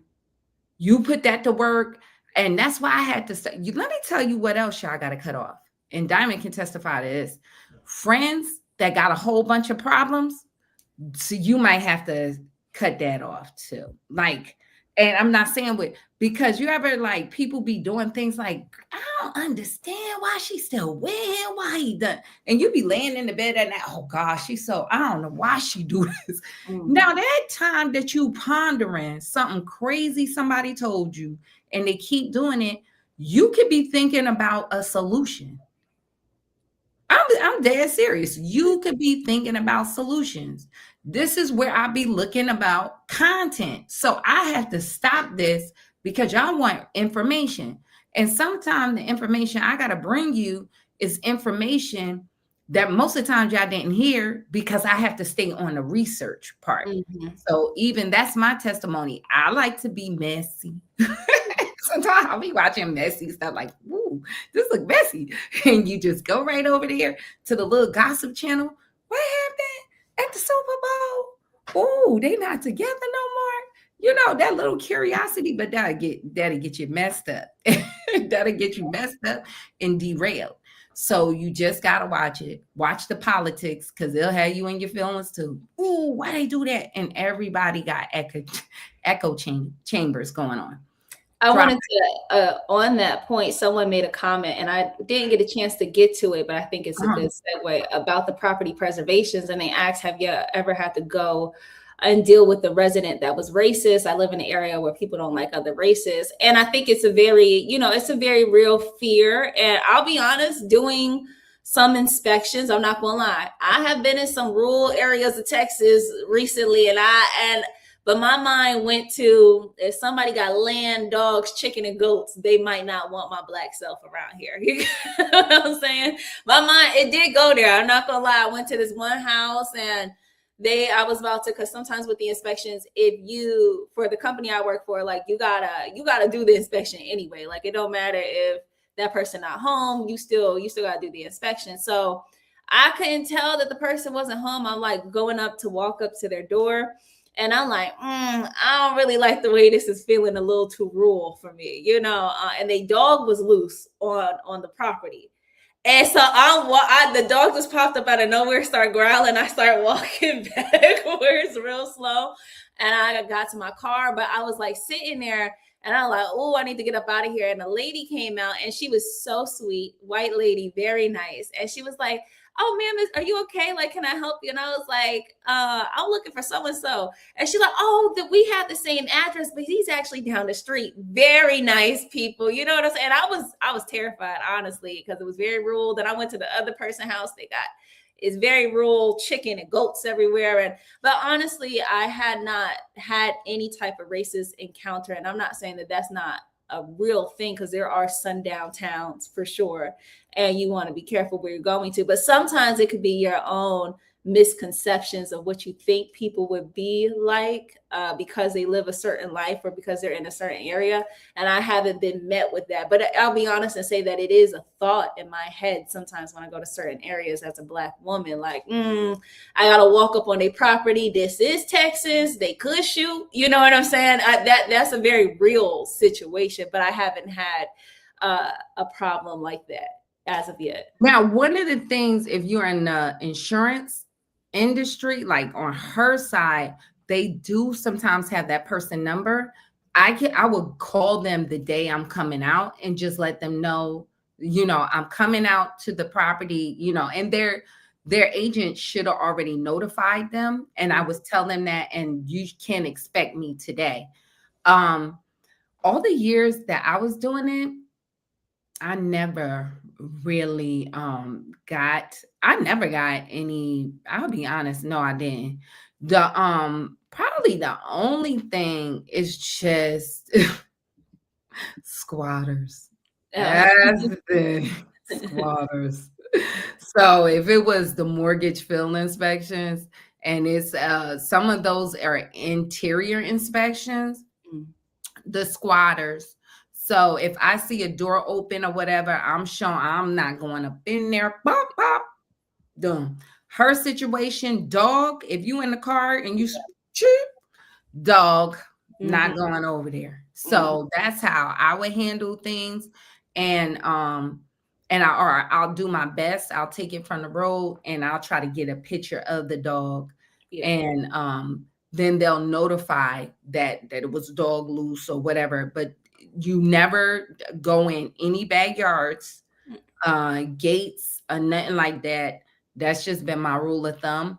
But yeah, I don't, I haven't. And I'll be honest, a lot of times, like what she said too, you gotta watch too what you consume. Cause sometimes, like I have learned, if you have that expectation of problems, believe it or not, you could be the one that start the problem. So say for instance, if you go to a party and you're already on one, you already upset, we have did this, and somebody bump into you. We have seen this, and we have seen fights whole break out just because somebody bumps somebody and you're already in a mindset. And and it could be like, excuse me, like excuse yourself, and that person might like, my bad. But because that person is already heightened on a heightened sense of, what they have preconceptions of things, sometimes that can escalate. And sometimes you have to work on de-escalation. And I would say that, like, I have found way more racism in New Jersey than here by far. I'll be honest, like core racism, way more up there. I'll be honest. And I'm not going to say like from police or stuff like that. But other racism. And I'll tell you, because I was down here, my husband, he constitutionally carry. And I was shook. My God, if that was New Jersey and I got a pew pew, my God, I put my hand, I said, look, officer, I'm letting you know on that steering wheel, I got a firearm. It's my husband's, it's not mine. Not mine. Mine's is at home. It's not mine. He was like, oh, that's cool. Like, what? You sure? You can get it? No, that's mine. I just wanted to tell you your headlight was out. It was that simple. No ticket, no nothing. Now, say if I'm on one, you get what I'm saying? If I'm on one, that situation could be bad because I'm thinking hey, I'm about to get Sandra Bland or something like that. You see what I'm saying? So, but I was surprised because up there, I don't know. You can't be having no firearm with no bullets in it. You can't have no bullets in it. God, I would fear for my life. But down here, you'll be surprised. The Mhm. police don't even really pull you over like that. I ain't never, honestly, Jersey is the only place I see the cops be pulling you over. Like, my God, like they be like out of whoop, whoop. Like, what happened? He after me. I'm just starting to de-escalate.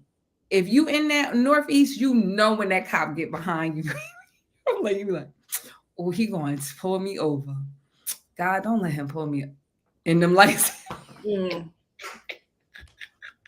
It don't be like that down here. It be like either move on, you ain't going too fast. In my experience, thus Yeah. far, I'm But just in saying. this industry too, I also realize what you wear too. Like you should look presentable.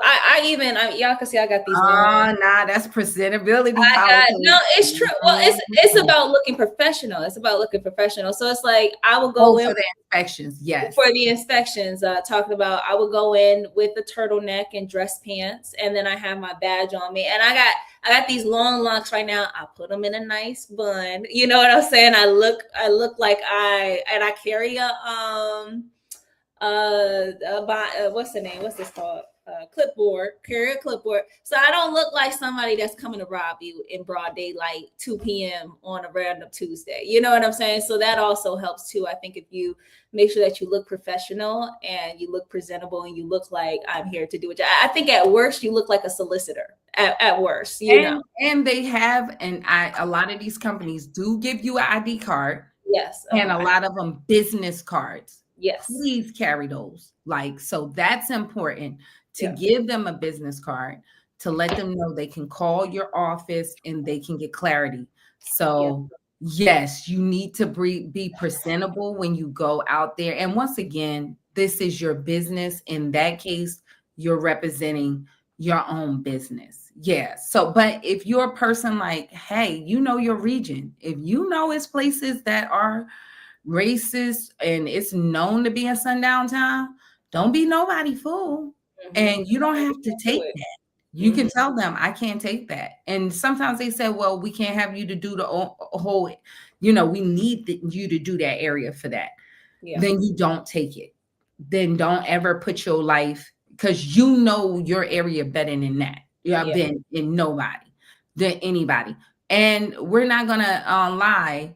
For men, it might be more, aggressive and stuff like that. And yeah, people like, listen, colorism, featureism is a very real thing. We ain't going front on that neither. Mm-hmm. We are not going, we ain't going, I'm not going to sit here and lie to say diamond experience might be the same as my experience as somebody else who's a male, looking like Michael Jordan. You know what I'm saying? Walking And up to somebody six, else. Yeah. you know what I'm saying? That's not real. And sometimes, a lot of times, people are more de-escalated when they see it's a female. You know what Yeah. I'm saying? Vice versa. But men, you might have a different real lived experience. So we won't, don't never put yourself in harm's way.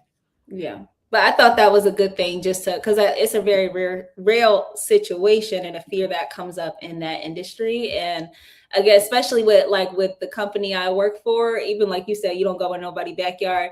We don't go in anybody's backyard if they have a privacy fence, meaning you have that wooden fence. If they don't have a wooden fence and they have there's like, you could totally unlock it, you have to go in their backyard and take those pictures. Like, so that's a very real thing to be walking in somebody's backyard. And it's definitely something you think about.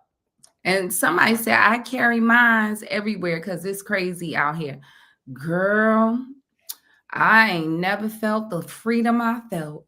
Lord, they don't need this in the Northeast though, because people, but I feel free to be able to carry in the winter, I'm carrying the summer. All right. It can get heated out here.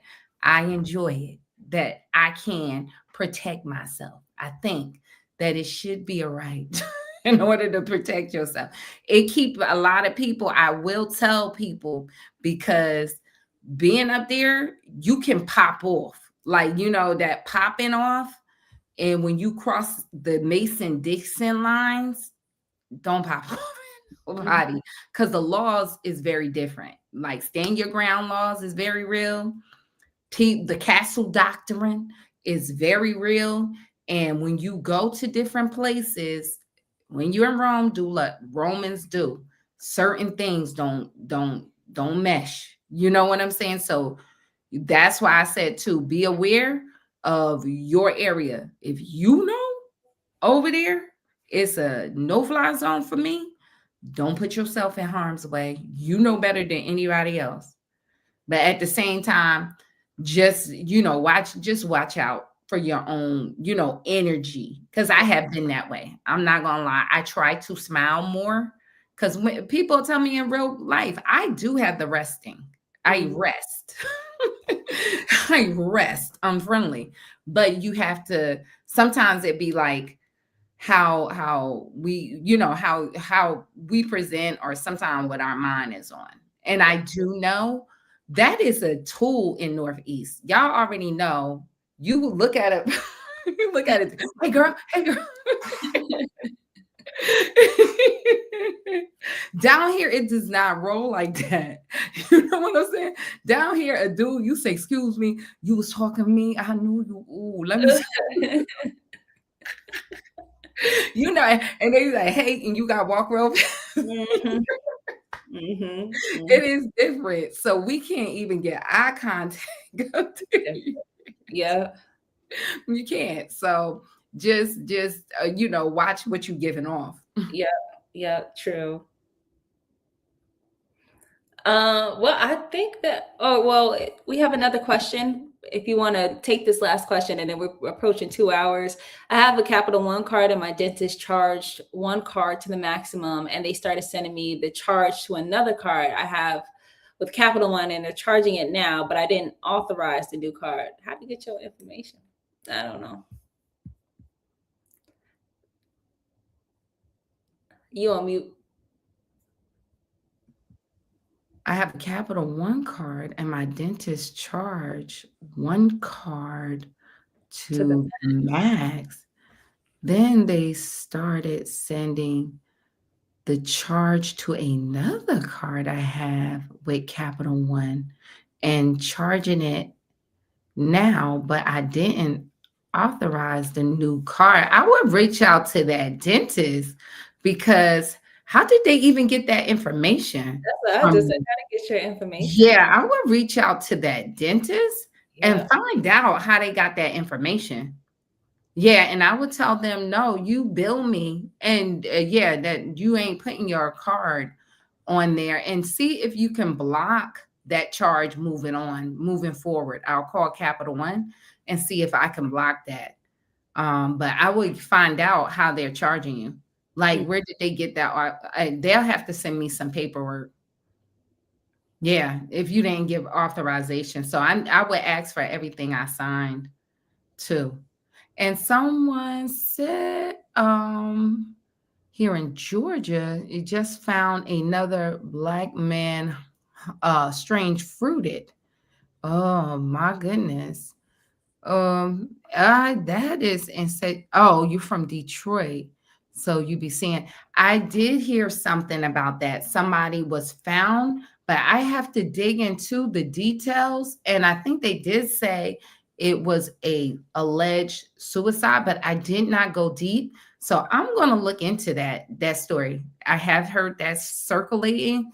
And so it's very important that we be aware of these things, especially around your neighborhood. So anybody in Georgia, please be aware of this, of what's going on. I heard I now see this is saying, I heard people whispers about people were saying the strange fruited, situations been popping up around the nation. So I will look into it, and everybody else, especially if you in these areas, definitely be aware.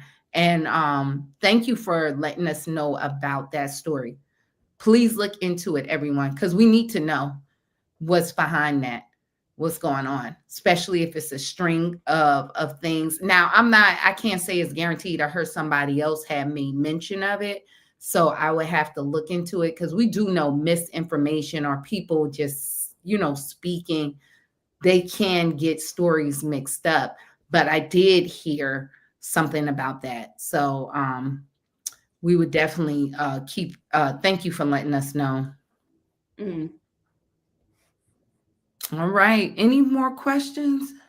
I believe that was all for the night. If we ended up bypassing your question in any way, we will be back next Saturday, right? Yeah, we will be back next Saturday, next week, same time, 9 p.m. Eastern Standard Time. Also, you could always go over to our website, quickguidehowtoboostyourcredit.com or sherrybeckley.com, and you can ask your questions there. If you have more technical issues, like a young lady or someone in here said that they were having a technical issue with the Elite Credit System, we will definitely get to you. Please, when you go to the Elite Credit System, we have our email, our support email, that you can reach out to us so we can help you. I think they said it was a problem with their password. We can help you reset your password so you can get back into your portal. Yeah. And if anyone is interested in joining the Elite Credit System, there's group coaching there as well. If you want to ask more in-depth questions and you want to ask more to get your particular report looked at and get a quick strategized plan, then you could do that there at the elitecreditsystem.com. And I'm going to leave the link for you guys there. And somebody asked what's strange fruited. I'm using other terms. If you are not familiar with Billie Holiday, and Kanye West, Blood on the Leaves, Strange Fruit. It's a song by Billie Holiday, and she talked about the experience in the South when she was traveling of Black men being with the loose. You get what I'm saying? It's Black History Month. But that's what strange fruit meant. And she made a song talk about strange fruit. And that's where Kanye did that blood on the leaves and the poppy trees. Yeah, if you ain't hear that, yeah, you remember that song "Strange Fruit" by Kanye. He sampled that, but it's about I don't think now we're deep in it lynching. It's about people being lynched, but that's what I just tried to, because certain things, I don't know if it's but that's what the term "strange fruit" that people been using to trigger to understand that understanding. Can we say that though? Like on here, I know I would say we shouldn't. So, but strange fruit would be better, right? Like I would say we tread lightly on that, right? Yeah. The AI been taking folks down. That's what happened with Diamond. So we've been trying to be, but that was in your thing. I don't know. We don't know. They have this AI going through, y'all, and they go through videos and people been talking about. So YouTube is more about AI content they haven't, but we never know. They come back years later and they'll just get your channel behind something that you said. So that's why I was trying to be careful. But thank you for asking that question so other people have an understanding, because you might see and you're like, where did that come from? But yeah, that's what it is. All right, everyone. Hopefully this was helpful. Thank you for joining us, and we always appreciate you, and we'll see you next week. Be safe and be blessed. Bye-bye. God bless. Thank you, guys.